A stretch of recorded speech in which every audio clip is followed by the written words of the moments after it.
Hey guys, welcome to this week's podcast episode. And I've got a fantastic guest for you today. All of you high functioning professionals that may feel stressed, worry, anxious, maybe even depressed or just distracted. I've got Anna Mikeda. She's a psychologist, but she's got a very interesting slant because she incorporates a lot of new age and different tools and techniques to help clients achieve more focus, less burnout, less worry, manage stress, and even manage anxiety. So she's got I'm really curious about these techniques. And I think for the audience out there, we're all suffering from stress or burnout. And so Anna is the perfect guest for today's show. So Anna, welcome. Well, thank you so much for having me.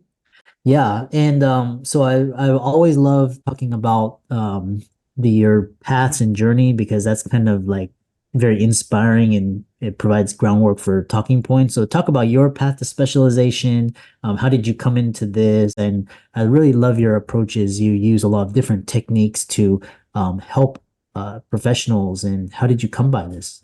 Well, as far as I know, all people who go into psychology, they have some problems, and they're like, okay, I'm just gonna go and just solve them. And that was me as well. I had a lot of questions about human nature when I decided to study psychology. And later, as my private practice progressed, and I was working with a lot of clients, and I started noticing something about me. I started noticing that even though I was working with clients, I was doing a lot of things. I was having like a very successful, so to speak, life, like digital nomad, all of that. And yet, I was like never really happy. I was never fully calm because I was always like on a buzz. There was always like something I had to do, something more. And I started like I realized that that's maybe not normal. Like maybe having this feeling of constantly being overwhelmed by life, like maybe that's just not how we're supposed to be. And that's how I realized that at the time I had high functioning anxiety. And even though I could do things, I could, talk to people, I could be successful, and yet every day was like a little battle. And I started searching, I started digging, and I was digging for actually a pretty long time because there are a lot of different approaches that talk about anxiety, but none of them, in my opinion, actually solve it. And what does solve it? It's like a holistic and integral approach that combines several different methods. And so once I had those like checkpoints, a real change happened for me. And I did actually change from feeling like I have to achieve something, I have to be very successful, I have to, like try harder, into a state where I actually really just enjoy my work and I do what I can. I follow my plan. I follow it pretty closely. And but once the work is done, it's done, and I get on to other things, and I just feel very present. Yeah. And yeah, this idea of high functioning anxiety. And so one thing I am curious about is where do you think this high functioning anxiety originates? Because here, is it the media? Is it kind of like within? Is it just we're just constantly bombarded with information? Where does high functioning anxiety come from? Well, it's a really good question. I love it. I think you are spot on. Media has a lot to do with it, and social media and 30-second, reels of somebody having a beautiful life definitely fits into that. But also, so there's another thing that is a little bit deeper. This is where psychology really comes in. Because very often we put demands on ourselves that are, first of all, not realistic, like they cannot even be achieved. And secondly, that's not really what we want. It's maybe something that our parents wanted, or that society wants, or our boss wants it. So we put very high pressure on ourselves, like, and we start, when the limit, like when the ideal is unreachable, and we constantly compare ourselves to this ideal, we start feeling like a little bit angry with ourselves because we can't achieve it. And that means because we want to achieve it, so we try harder and we get even more controlling and even more rigid inside ourselves. And that moves our goal even further away because all of a sudden we have this inner conflict, this inner fighting happening all the time. And so, to put it like very shortly, I think anxiety in itself, and especially high functioning anxiety, comes from too much control that we put on ourselves. And control comes from too much demands that are either unrealistic or are just not ours. In it, like they were given to us, they were told to us, and we accepted them. So, and while I'm not saying that we need to let go of control and, like free love, like living without money, just like, babies of children, like just like having nothing to do with life, that's not what I'm saying. Like we still need, our adult self being able to plan, being able to, just be responsible. And yet it's about this balance between trusting yourself to do, what is needed and having very clear, having vision of yourself and what is important to you and why you do what you do, like being based on your values instead of on what you think you should do. Yeah. I've been doing a lot of thinking, and one of the things I was thinking about is you think that high functioning anxiety is because we have all our basic food all our basic needs met now. We have like clothing. Before we had to like hunt for food, we had to like carry buckets of water, shelter, all these basic needs that our society has advanced, and so now we have to invent these problems like anxiety or status or all these things. You think that's a function of more like people are looking for happiness, self-fulfillment, self-actualization? Talk about where that fits in. So, yeah, to answer this question, we should go back in time to our evolutionary ancestors who really needed anxiety because anxiety is like a smaller version of fear. Yeah, it just tells us something is a little bit off and you need to fix it. And sure, for our ancestors, it was very important. And when they had anxiety, they would go and fix it, and then they would go on with their life. And so it would be fine.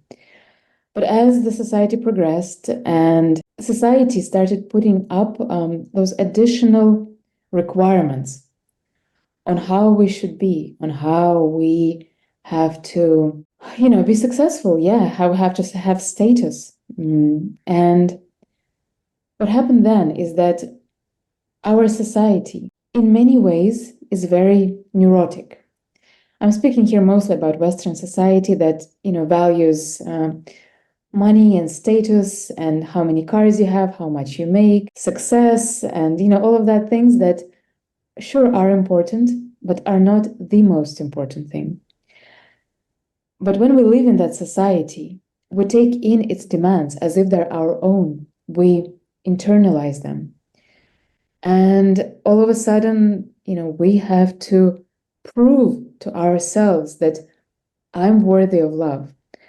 I'm, good enough to have, a high paying job. Because really, it's not about money. Because money it's important, but money is really more about status. And status is really more about love, surprisingly. Mm. Because if we have high status, we assume we will be respected and, loved more. I mean, it's a mistake. It's something called a cognitive mistake, but we make it all the time. And we think if we're more successful, we will be liked by other people more, especially by opposite sex, but not necessarily. And so that creates this whole dynamic when instead of accepting ourselves and just being really cool about how we are and valuing our differences, we have those standards of successful person that we have to, be like. And we start forcing ourselves, overworking, taking ourselves to the level of burnout just to prove that we can actually achieve this, ethereal status. So, bringing this all back to the question, it is about our society, because we have a lot of our needs covered. Our society, by its nature, creates certain standards, to make us enter the rat race, and that's a reason for anxiety. So yeah. Yeah, very beautiful answer. And because I grew up here. I was born here, grew up here. And the more I look at things, I'm like the Western world has it backwards. Because like you go to places like Europe, and people are just more family focused. They're more friendly. They're kinder to nature. And then you step off the plane into like any major city here in the States, and you can feel that rush. It's like because people, like you step off the plane in Los Angeles and people are just like mean and screaming. It's just crazy. It's like I think it's perpetuated by media because they want you to consume more things, more food, more, all this stuff.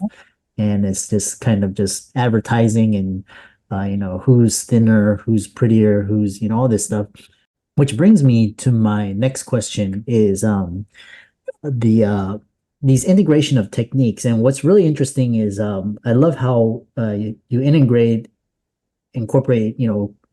CBT, you got hypnosis, you got Qigong. Where did this idea come from, and why you use so many different techniques from different fields to help your clients?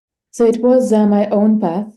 Like all of those techniques helped me, but helped me only in one way. And so by combining them, I think that gives the best result. So if I would kind of flesh out a little bit my method, it's very important to start with surprisingly coaching, to understand what are your true values, like what is really, like what do you really want, like when is your heart most happy, because that's the state that we want to achieve in the end. Second part of it is working with the conscious mind, so the psychology, and this is where cognitive behavioral therapy comes in, when we learn to notice different cognitive mistakes that we make when we think that, for example, a rich person has a really beautiful car, he will be loved more. Yeah, that's not logically true, and yet we think, unconsciously that that's what's happening. So part of it is working through our thinking mistakes. Part of it of working through our thinking that creates anxiety, because there are certain ways of thinking that is like one-way ticket to anxiety. So you should learn to notice them and kind of learn to flow, not stop them, because stopping them also gets you in trouble, but learn like navigate them. So there's like a special technique. But often the problem lies deeper with the unconscious mind, because very often anxiety, remember, anxiety is fear, essentially. People who are more prone to be anxious, sometimes they had some episode in their past, in their childhood, when they were scared or just traumatized. And that experience needs to be relived and healed. And that is difficult to do on the conscious level. We need to tap into the unconscious level, and that is pretty easy to do with like guided meditation and very light hypnosis. So that's kind of working on your psyche, on your psychology. Then the last element is working with just like your routine, your day routine, how much social media you consume a day, what is your food, how many hours of sleep do you get, because all of that is crucial for healthy balance of sympathetic and parasympathetic nervous system, so of stress and relaxation. So and I found that meditation, mindfulness, and Qigong, which is like Chinese energy work exercises, they help a lot to teach you how to calm your mind, so your mind is doesn't jump from one thing to another, doesn't try to, to do like three things at once, that your mind is present, that it can focus and it has clarity. So it has like correct vision. It sees what is really in front of him instead of his own jumble of thoughts. So that's basically my approach in a nutshell. Yeah, I love that. And I can, just from your, your personal aura and your vibe is very, very flow and able to, one thing that you bring back is, what I love is, here in the, again, I kind of use the West as kind of the scapegoat, but, you were talking about, one that came to my mind is, like money it's a number and usually it's paper and ink. So it's just kind of just an idea. It's how we store value, how we transfer value, how we exchange, goods and services. But then here we use it for the wrong reasons. We use it for, it leads to greed and we try to use it to exert status over others, and we use it for wrong things, but there's a lot of things that we can do for it. So, and then the question is this impact of meditation, because I really recently kind of really it's really powerful because you can just calm yourself. And so talk about that's like a core component. And how do you help professionals manage stress and enhance cognitive function amidst, like, for example, like how can a tech executive where his company is collapsing, or all this stuff, and he can basically use meditation focus and pull his company out, him or her, sorry.